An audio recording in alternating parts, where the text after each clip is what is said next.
Hello and welcome to our weekly meditation with our pets.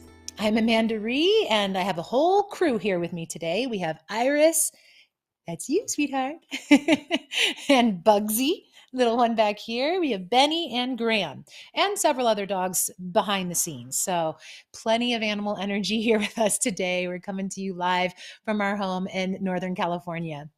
In many of the same ways that a regular meditation practice can benefit and improve our human health, our pets can experience many physical and emotional benefits right along with us. You probably know that. That's why you're here. But I like to remind you. But before we get into our meditation, if you've been meditating with your pets for some time, please share in the chat right now what benefits you've noticed or any changes, if there has been any, in your pets. A few examples of the changes that I've noticed in my animals and meditating with them, and I've heard about through my clients, are things like our pets expressing more calm and ease with a changing or a new environment, or even with brand new people, or a deepening of trust between the two of you or the five of you, less fidgeting, and overall more restfulness. And for some, improved listening skills for both. It's as if we're honing our ability to understand what our pets really need. And actually, that's just what we're going to explore in our theme today of Communicate Better with Your Pets. Our pets are constantly looking to us for verbal and nonverbal cues, and they often comprehend much more than we think. So, in our meditation together, we'll explore communication from our pet's point of view to the best of our understanding. So, please take the steps now to prepare for your practice. Find a really comfortable position and feel free to make any modifications to get the support that you need, like I have to do right now for my broken leg on this couch set up in a certain way. So if you haven't already, please go ahead and create a comfortable place, a little spot for your pet to nestle in as well nearby you. We all know how enticing a cozy blanket can be, right? Remember that there's no need to force or to hold on to your pets for the meditation. I always like to remind you of that. If they choose to not participate or if they leave partway through, that's on them. Once you and your pet are feeling like you're ready, please take your time. Go ahead and make any adjustments that you need. But when you're feeling like you've arrived in that perfect space, that perfect place, please go ahead and close your eyes. As we begin our deep breath in the beginning, this audible breath, our pets are tuning into that also. I know for sure that's one of the indicators for my pack, is that they hear the deepening and the slowing down of my breath. A sigh, or a few, depending on what we need today.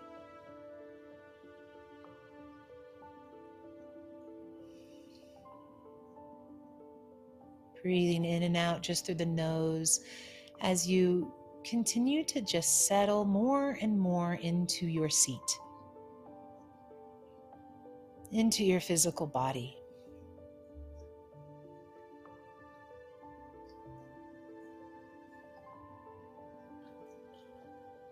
Right here, with this part of the practice, this simple part of bringing our attention inward, you might already notice a transition, a preparation, an awareness that the mind-body connection is making to meditation.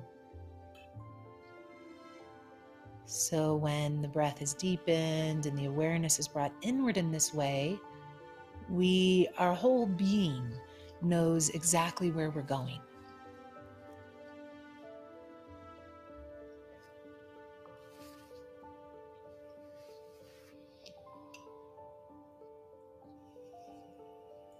Scanning from head to toe, noticing if there's any place where you're holding any tension or stress, any place that needs a little extra relaxation due to injury, discomfort. Bring attention there and allow it to dissolve.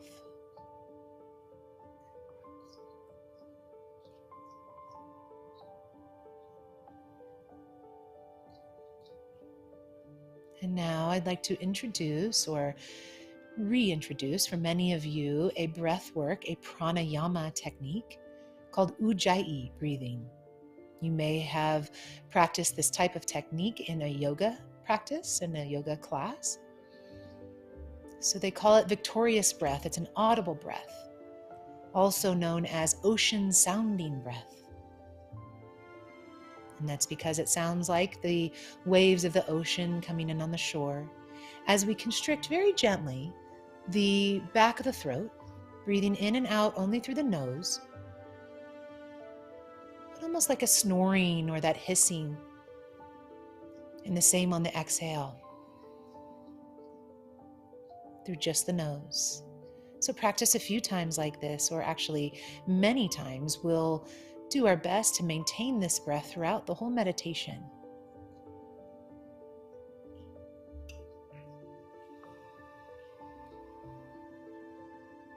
I'll exaggerate it just a little with hopes that you can hear that. I know it's rather quiet.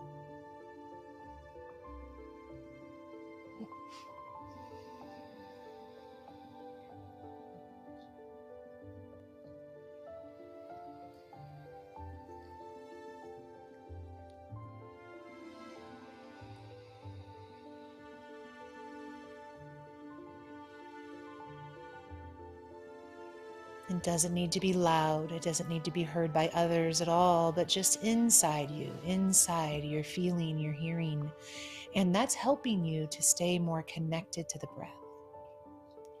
This Ujjayi breathing is a wonderful technique to override our thoughts, to override the busyness and the distracted mind.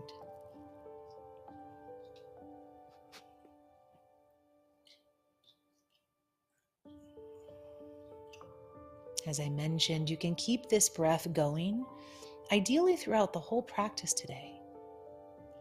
But if for any reason that's uncomfortable, tedious, makes you a little lightheaded, any discomfort at all, just let that go and breathe normally, naturally.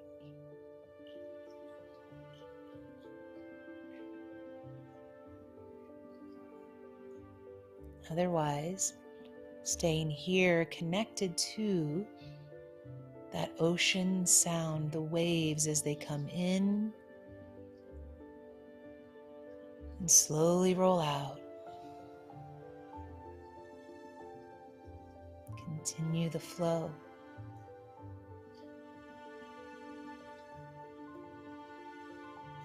Knowing that really we can only keep our mind on one thing at a time. I know it may seem different than that at times, but actually the mind can process one thought, be one place at a time. So allow your mind now to rest on your breath, the movement in and out, the ocean sound, only, just that.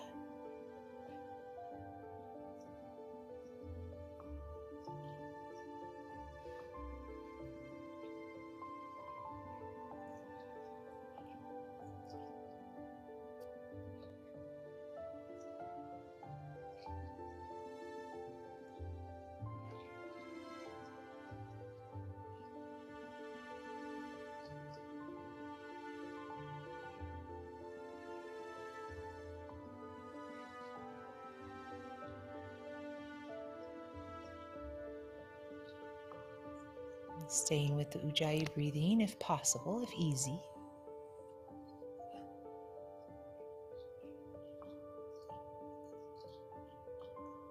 And now bringing in a visualization only if it's helpful. Everything is an option in our meditations. So bring in a visual of you being a balloon, your whole body being a balloon and being breathed, being filled with each inhale. And releasing, the balloon goes limp again as you exhale. Filling up, expanding, feeling the breath moving into our limbs, completely releasing, deflating.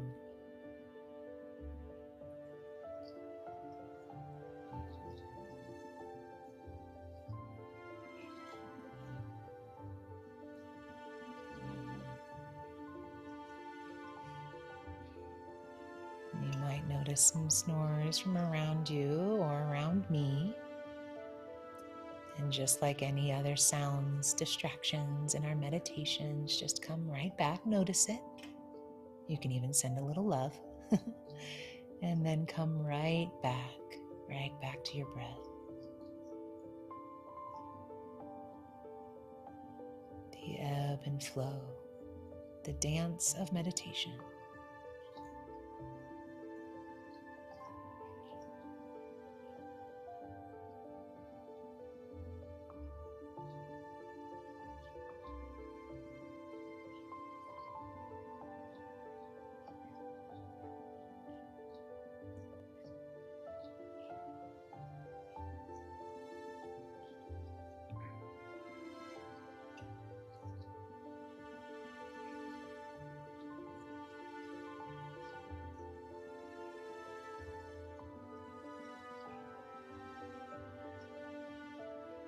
Filling all the way up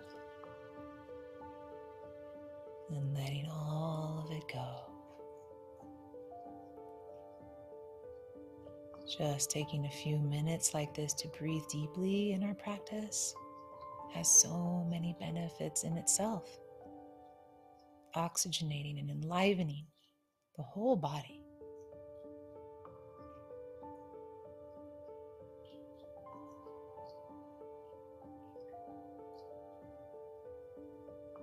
Filling up and letting go.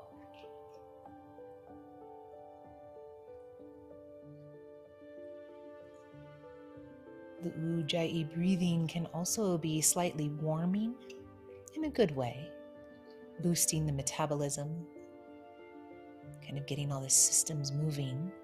So you might notice that, a slight body temperature increase.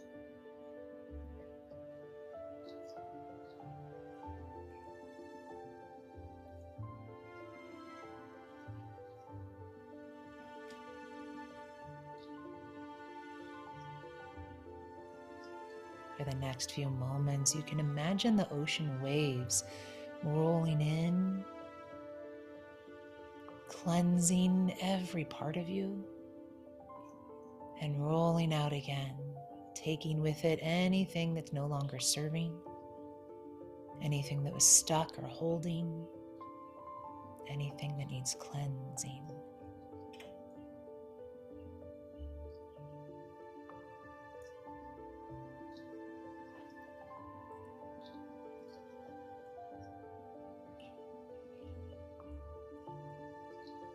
Maintaining the Ujjayi breathing if you can, or if you still are. And let's shift our attention now over to our pet or pets.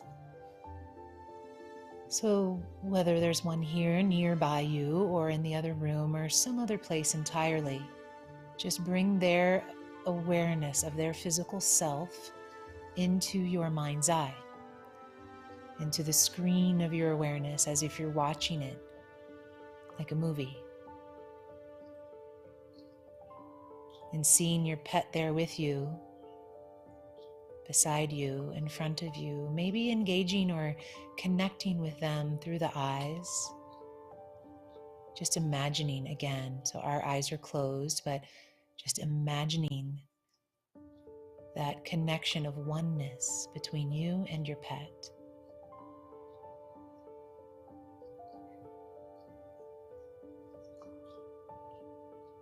Feel yourselves coming closer and closer and closer as you breathe deeply together.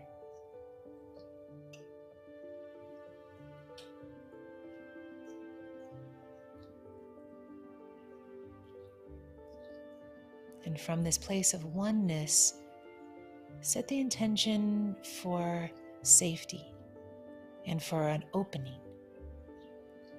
Kind of setting a stage, giving space for your animal to communicate back to you. So just be open and receptive,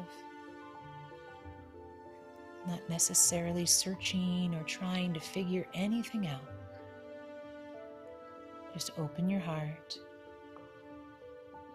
open your mind, and observe.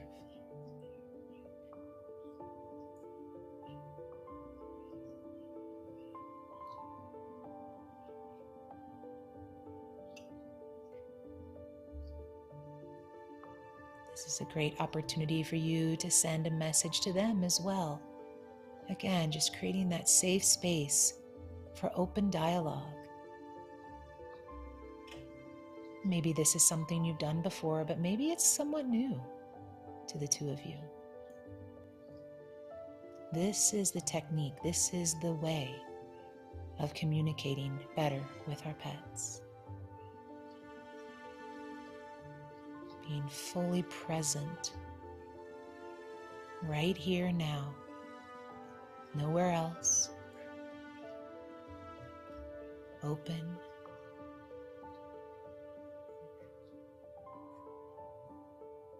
attentive.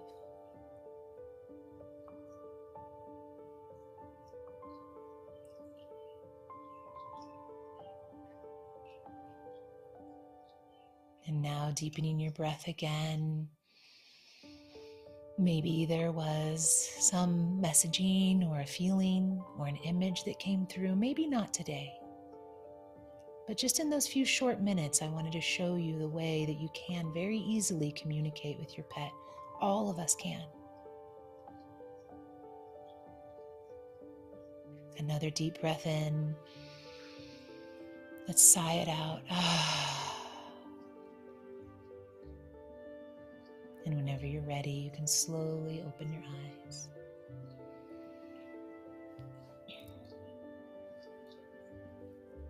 It's always nice to take a moment when you come out of meditation to connect with your fur friends, if they're around. Was today's meditation comfortable for you? How about for your pet? Was there an insight or something that became more clear about your communication with your pet? Just taking a moment to reflect on those things. It's actually kind of funny. My husband, Renee, often comments on how he thinks I can read the minds of the dogs. They'll just look at me in a certain way and I'll know something is up. Like maybe a stomach ache, or they've heard a scary noise, or they want to be covered up with a blanket. He'll wonder how I could know something that appeared pretty random. But for me, it's not a magical power, actually. It's just simply being entirely present with our companion. Many times our thoughts are elsewhere, right? Especially when we're around someone that doesn't speak. But we're able to access better communication with animals if we stay in the present moment, aware, observe their body language, and tune into our nonverbal exchange. And these skills are strengthened when we meditate, especially together. So at the start of our session, I asked what benefits or changes that you've noticed in your pet since you've been meditating together. And before we finish up, I wanted to check in and see if there was anything that you shared. That's why I have to wear my glasses now in case you guys are with us regularly. Everything's set up a little further away, so I can't quite see the monitor. I use my mantra LAM when I need my Dalmatian to calm down, which really seems to work. Fantastic. That does work. The LAM is the sound of the root chakra.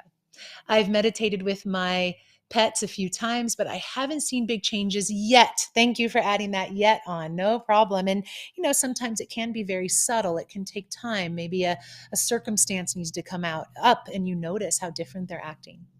Someone else says, breathing in cadence with my sleeping dog helps to deepen my shallow breathing, especially when I'm stressed. Oh, I love that. Breathing with our pets is a great way to work in tandem and to, again, non-verbally give them a way to know that you're present, you're there, you're connected, you're plugged in, you're listening. Breath can do all of that. So, all right, then, my pack and I, along with our friends at Roundglass, always thank you for joining us. We'll be back again next week, same time and place. Keep in mind that you can meditate with Roundglass live every day on the website, roundglass.com, and on the app. We'll see you next time. Together, we are holistic well being.